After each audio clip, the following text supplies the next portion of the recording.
शिव स्वरोदय।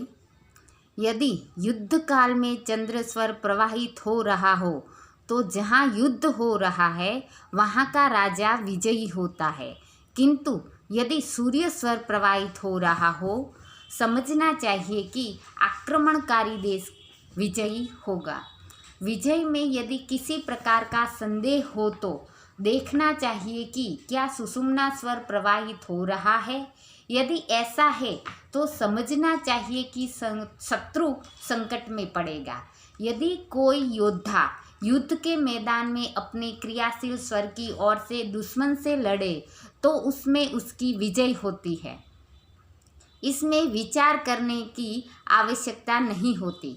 यदि युद्ध के समय बाईं नाक से स्वर प्रवाहित हो रहा हो तो जहाँ युद्ध हो रहा है उस स्थान के राजा की विजय होती है, अर्थात जिस पर आक्रमण किया गया है उसकी विजय होती है और शत्रु पर काबू पा लिया जाता है। पर यदि युद्ध के समय लगातार सूर्य स्वर प्रवाहित होता रहे तो समझना चाहिए कि आक्रमणकारी राजा की विजय होती है, चाहे देवता और दानव का युद्ध हो या मनुष्यों का। जो योद्धा बाएं स्वर के प्रवाह काल में युद्ध भूमि में प्रवेश करता है तो उसका शत्रु द्वारा अपहरण हो जाता है।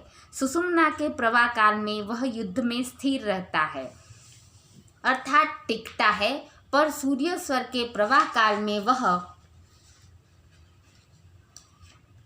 निश्चित रूप से विजयी होता है। यदि कोई सक्रिय स्वर की ओर से युद्ध के परिणाम के विषय में प्रश्न पूछे तो जिस पक्ष का नाम पहले लेगा उसकी विजय होगी, परंतु यदि निष्क्रिय स्वर की ओर से प्रश्न पूछता है तो दूसरे नंबर पर जिस पक्ष का नाम लेता है उसकी विजय होगी। जब कोई सैनिक सक्रिय स्वर की दिशा में युद्ध के लिए प्रस्थान करे तो उसका शत्रु संकटापन्न होगा, पर यदि निष्क्रिय स्वर की दिशा में युद्ध के लिए जाता है तो शत्रु से उसका सामना होने की संभावना होगी। यदि युद्ध में शत्रु को निष्क्रिय स्वर की ओर रखकर वह युद्ध करता है तो शत्रु की मृत्यु अवश्यंभावी है। यदि प्रश्नकर्ता स्वर योगी से उसके चंद्र स्वर के प्रवाह काल में बाईं ओर या सामने से प्रश्न करता है और उसके नाम में अक्षरों की संख्या सम हो तो समझना चाहिए कि कार्य में सफलता मिलेगी। यदि वह दक्षिण की ओर से प्रश्न करता है और उसके नाम में वर्णों की संख्या विषम हो तो भी सफलता की ही संभावना समझना चाहिए। यदि प्रश्न पूछते समय चंद्र स्वर प्रवाहित हो तो संधि की संभावना समझनी चाहिए, लेकिन यदि उस समय सूर्य स्वर चल रहा हो तो समझना चाहिए कि युद्ध के चलते रहने की संभावना है। चंद्र स्वर या सूर्य स्वर प्रवाहित हो, लेकिन यदि प्रश्न के समय सक्रिय स्वर में पृथ्वी तत्व प्रवाहित हो तो समझना चाहिए कि युद्ध कर रहे दोनों पक्ष बराबरी पर रहेंगे। जल तत्व के प्रवाह काल में जिसकी ओर से प्रश्न पूछा गया है उसे सफलता मिलेगी। प्रश्न काल में स्वर में अग्नि तत्व के प्रवाहित होने पर चोट लगने की संभावना व्यक्त की जा सकती है, किंतु यदि वायु या आकाश तत्व प्रवाहित हो तो पूछे गए प्रश्न का उत्तर मृत्यु समझना चाहिए। इन श्लोकों में भी कुछ पिछले अंकों की भांति ही नीचे के प्रथम 2 श्लोकों में प्रश्न का उत्तर जानने की युक्ति बताई गई है। शेष 3 श्लोकों में कार्यों में सफलता प्राप्त करने के कुछ तरीके बताए गए हैं। समझने की सुविधा को ध्यान में रखते हुए नीचे के प्रथम 2 श्लोकों को एक साथ लिया जा रहा है।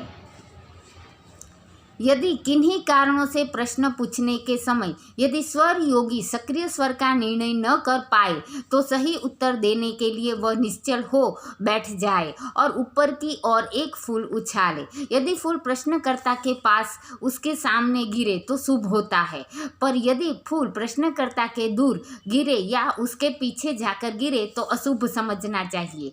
खड़े होकर अथवा बैठकर अपने प्राण श्वास को एकाग्रचित्त होकर अंदर खींचते हुए यदि कोई व्यक्ति जो कार्य करता है उसमें उसे अवश्य सफलता मिलती है। यदि कोई व्यक्ति सुषुम्ना के प्रवाह काल में ध्यान मग्न हो तो न कोई शस्त्र, न कोई समर्थ शत्रु और न कोई सर्प उसे मार सकता है। यदि कोई व्यक्ति सक्रिय स्वर से श्वास अंदर ले और अंदर लेते हुए कोई कार्य प्रारंभ करे तथा जुआ खेलने बैठे और सक्रिय स्वर से लंबी सांस ले तो वह सफल होता है। जब 1 करोड़ बल निष्फल हो जाते हैं तब भी स्वर्गज्ञानी बलशाली बना सबसे अग्रणी होता है।